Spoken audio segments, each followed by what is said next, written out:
Hello दोस्तों, आज का हमारा विषय है कूलिंग सिस्टम। आज हम कूलिंग सिस्टम में जानेंगे कि ये कितने प्रकार के होते हैं, कौन कौन से होते हैं और इसमें हम किन किन चीज़ों का सहारा लेते हैं, या हम ये कहें कि हमारे इंजन में जो पानी है वो कहाँ पर स्टोर होता है और किन किन माध्यम से होकर के वो वापस से अपने स्थान पर आता है। तो चलिए शुरू करते हैं।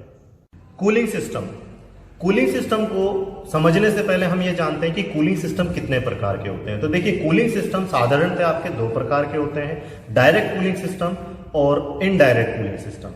तो हम सबसे पहले बात करते हैं डायरेक्ट कूलिंग सिस्टम की। तो देखिए, डायरेक्ट कूलिंग सिस्टम में आपके एयर कूल्ड इंजन आते हैं।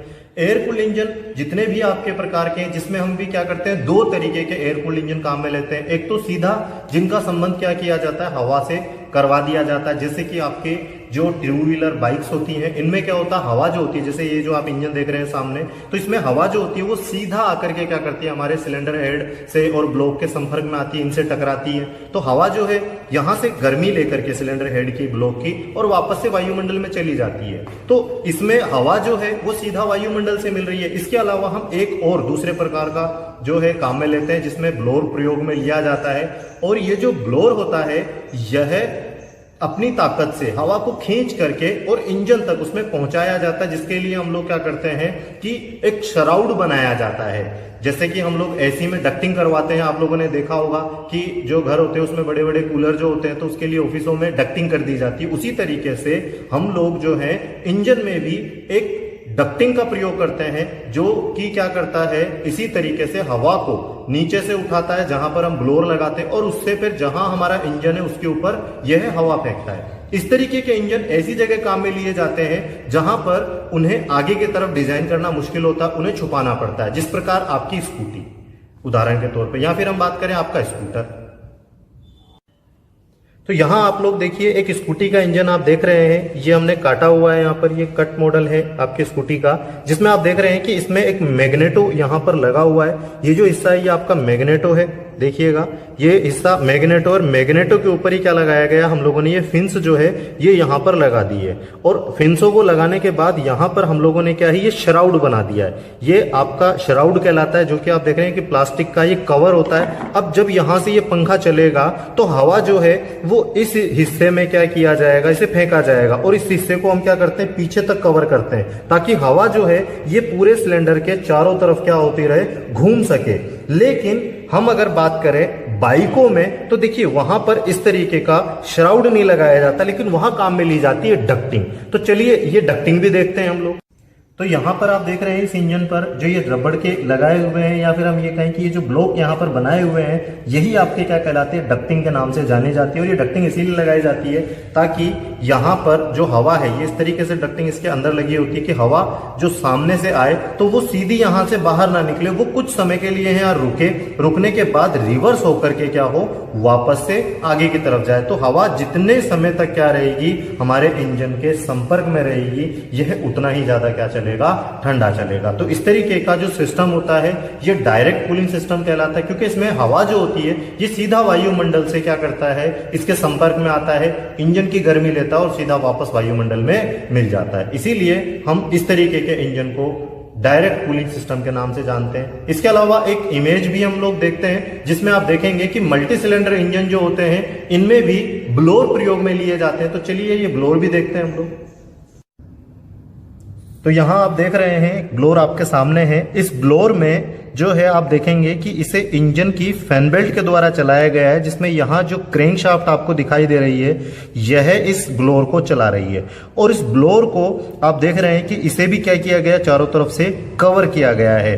तो यह इसका शराउड कहलाता है, जिसमें इस ब्लोअर को चलाया जाता है। यह अलग से माउंट किया जाता है हमारे एयर कूल्ड इंजनों पर। तो इस तरीके से यहाँ पर इसके द्वारा ताकत से हवा को खींचा जाता है और इंजन के ऊपर, या हम ये कहें कि इंजन के सिलेंडर ब्लॉक पर इसे प्रेशर से फेंका जाता है, ताकि यह उसे आराम से ठंडा कर सके।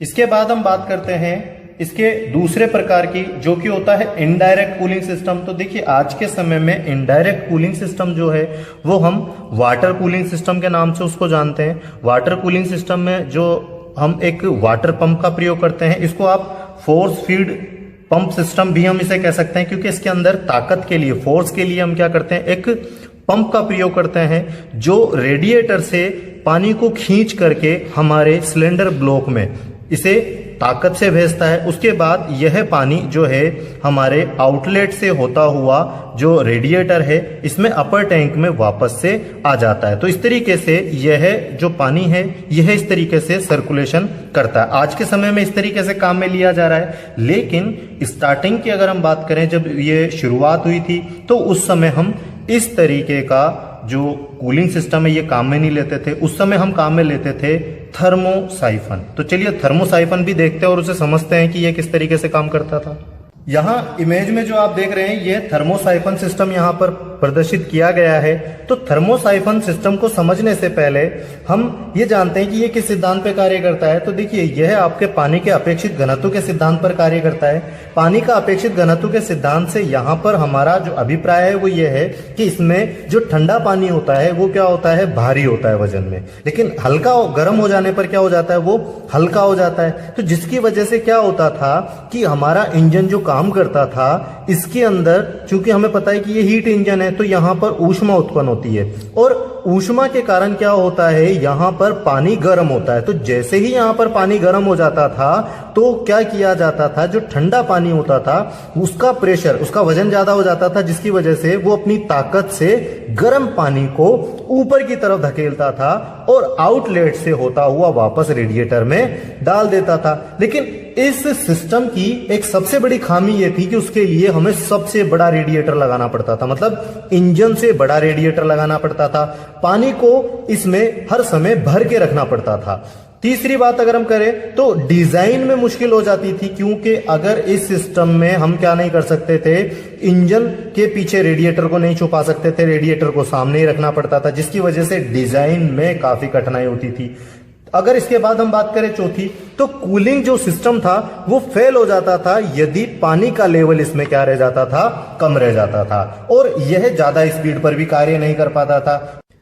तो इन खामियों के कारण थर्मोसाइफन सिस्टम को बंद कर दिया गया और आज के समय में पंप सर्कुलेशन सिस्टम काम में लाया जा रहा है, जिसके अंदर हम यहां पर एक वाटर पंप का प्रयोग करते हैं जो अपनी ताकत से पानी का क्या करता है, संचरण करता रहता है। और इस तरीके के सिस्टम में हमें यह फायदा हुआ कि हमें वहां पर रेडिएटर भी जो है बड़ा लगाना नहीं पड़ा और यहां पर इंजन की डिजाइन भी क्या हो गई, आसान हो गई। तो चलिए अब हम समझते हैं पंप सर्कुलेशन सिस्टम और उसके भागों के बारे में।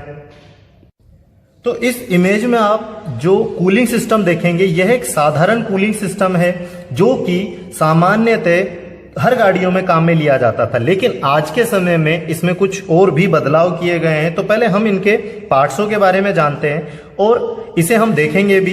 तो देखिए सबसे पहले हम बात करते हैं रेडिएटर। रेडिएटर जो है इसको हमने काम में लिया पानी को स्टोर करने के लिए। यदि आपसे कोई पूछता है कि रेडिएटर का क्या कार्य है तो आप बताएंगे कि रेडिएटर का पानी स्टोर करने का इसका कार्य है। इसके बाद चूंकि हमें क्या चाहिए कि भाई पानी जो है उसका सर्कुलेशन किया जा सके, तो इंजन के साथ उसे जोड़ने के लिए हमने होज पाइप काम में ली। होज पाइप साधारणतः रबड़ की बनाई जाती है। रबड़ की इसलिए बनाई जाती है क्योंकि इंजन जब स्टार्ट होता है तो वाइब्रेशन करता है और वाइब्रेशन के कारण क्या हो सकता है, जो अगर यहां पर होज पाइप हम क्या करते हैं मटेरियल की बनाएंगे तो यह रेडिएटर को खराब कर देगी, यहां तोड़ देगी, डैमेज कर सकती है। तो इस समस्या से बचने के लिए हम वहां पर होज पाइप जो है इसे रबड़ की बनाते हैं। इसके बाद पानी का जो सर्कुलेशन है वो हमारे इंजन में होता है। अगर ये पानी कंटिन्यू ठंडा ही कहाँ जाता रहेगा, हमारे इंजन में सर्कुलेट करता रहेगा। किसके माध्यम से, हमारे वाटर पंप के माध्यम से। और वाटर पंप जो है इसे चाल दी जाती है हमारी क्रैंकशाफ्ट पुल्ली के माध्यम से। क्रैंकशाफ्ट पुल्ली पे लगा हुआ जो फैन बेल्ट होता है यह इसे चलाने का काम करता है और पानी जो है इस तरीके से सर्कुलेट होता हुआ आउटलेट से होता हुआ वापस रेडिएटर में जाता है। लेकिन आज के समय में हमने क्या किया, वहां पर थर्मोस्टेट काम में ले लिया। थर्मोस्टेट जो है वो हमारे इंजन में पानी का तापमान जो है वो कार्यकारी तापमान तक बनाए रखता है। उसके बाद ही क्या करता है, यह पानी को आगे जाने देता है और पानी भाप बन के ना उड़ जाए उसके लिए हम क्या करते हैं, उसके ऊपर केप लगा के रखते हैं। तो चलिए इन सब चीजों को अब हम समझते हैं और देखते हैं कि ये कैसे काम करते हैं। तो अभी के लिए इतना ही। आगे हम बात करेंगे इसके नेक्स्ट वीडियो में, जो कि आएगा कूलिंग सिस्टम पार्ट 2।